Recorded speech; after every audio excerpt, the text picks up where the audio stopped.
Hello everybody, welcome to this week's sort of race guide, but more so a discussion about the new physics in Gran Turismo Sport. Whenever the company releases an update, there is a sort of rumors that there is a change in the physics, and I'm always a little bit skeptical, but I truly do believe that in this specific instance there has been something that's changed in the game. So I don't know what possessed me to use the Toyota concept car instead of the Supra for this combination. This is my first daily race of the week. I've been away. This car has zero torque, and we are at Dragon Trail Seaside, and Dragon Trail Seaside there is a lot of mid-range acceleration zones, and for mid-range you require a lot of torque. So that's why you'll see, for example, the Supra, which is behind me and chasing me down, doing very well because they have superior acceleration. So anyway, this is not the best race I've ever done. My aim was to just stay as close as I could and try and get a podium. We'll see how that goes in a minute. But also just wanted to see how the car behaved relative to what I'm used to around this track. So before we continue, I just need to say that whoever designs the fantasy tracks for Gran Turismo, they need to hire him to create the tracks, the Formula 1 tracks in real life, because man, he does such a good job, or they do such a good job rather. Okay, so my main observations about the new physics.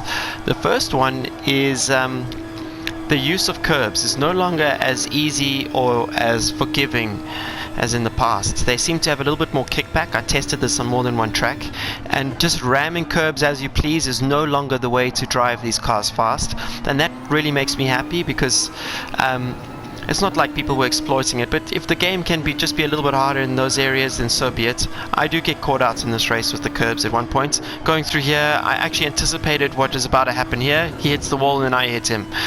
So poor Marco over there. I've raced against him before. He's a good guy and actually very clean. He just got caught out by the next element of the physics that I'm going to speak about, and that's the Chronic Understeer. So sorry for hitting him. I did try and brake before the chicane to anticipate that mistake, because that's usually what happens with people in traffic. They miss the turning point and then hit the next part of the chicane, but it wasn't enough. So anyway, in real life we'd both be dead, but luckily this is just a game. So I had on my right a Supra who had superior acceleration, because we both got bogged down after the chicane. But anyway, what Marco experienced there is, in my opinion, a new element of the physics, and that is quite a lot of more understeer. Now usually I'd be okay with that. I'm not terribly concerned about understeer, but my next concern with the physics is the effect of the down change with gears. And previously, well, the history of Gran Turismo, and one element of this franchise that has always been sort of overemphasized or overweighted, is the effect of the gear change, not only going down the gears, but also the effect of going up through the gears. If you drive a high torque car and you rev it super high and change gears late, then you're not going to have much acceleration, and if you actually short shift, you're going to see a big improvement in your lap time. That's not as realistic as in real life, because in real life usually the gears and the rev counter is optimized for the best time to change gears. So that's always been a strange one. But the other weird one, I don't remember going wide like that, but anyway, the other weird one in the game has always been the effect of changing down and how that rotates the car.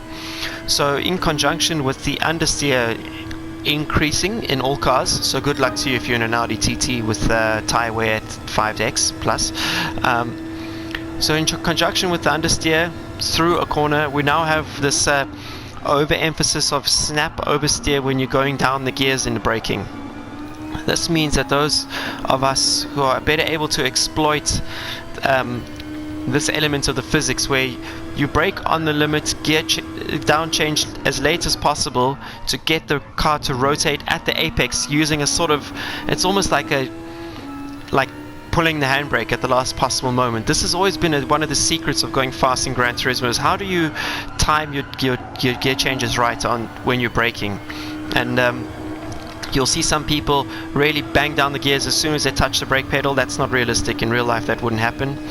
And other people who are able to use it much better sense of timing, and those last 2 gear changes help with the rotation of the car. Here I have big understeer, I can't really get on the power, and then I get that snap oversteer on exit. That's quite realistic. That's usually what happens in real life, and people often they think that when they have big oversteer on the exit, they report that their setup is oversteery, when in fact they had entry understeer. So that comes with experience, just by the way, should at any point in the future Gran Turismo decide to open up setups for daily races and FIA races. I hope they don't. I like that we all have to race to the same sort of specs. Okay, so here we are, we're still in the Toyota. Let's change view for a little bit. I always forget the name of this one. Is it an FT1? I'm in the Rinaldi Racing colors. A little bit of a slapdash livery design here, but I really love this car. I'm not sure why I love this car at the moment.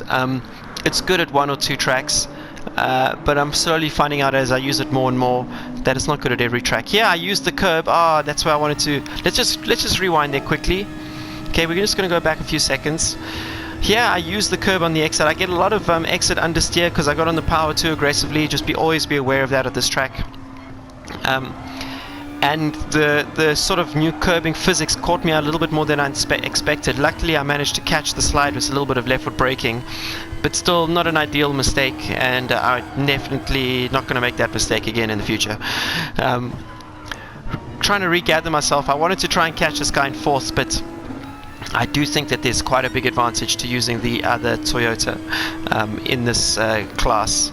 So just keep that in mind when you are selecting your cars for the race. I mean, maybe the FT1 could do a pretty decent lap time, but the Supra just has superior torque in the mid-range. So a lot of these corners you exit so fast that it's not pure grunt, pure acceleration from the baseline. It's like 3rd gear, 4th gear acceleration, which you want to rely on.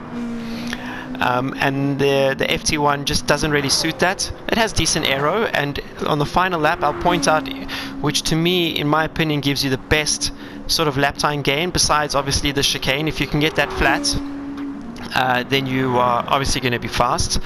But it's actually the high-speed S's in the middle of the circuit which, in my opinion, will give you the biggest benefit of lap time. Okay, this last corners, every corner here on this track is very important. If you mess one of them up, you're going to lose a lot of time. So, going into that last corner there, just be wary that they change the surface there. You can actually see the texture of the surface is more slippery. So you're going to get more understeer, so just be patient, rotate the car as best you can.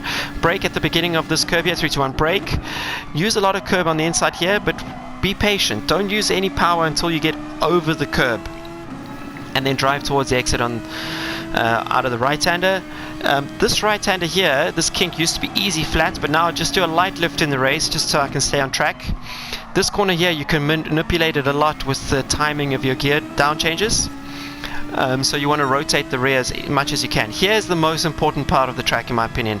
So you want this straight to start as early as possible. If you go too fast into the left-hander, you have to wait too long before you get on the power going up the hill here, and this is where you're going to lose all the time.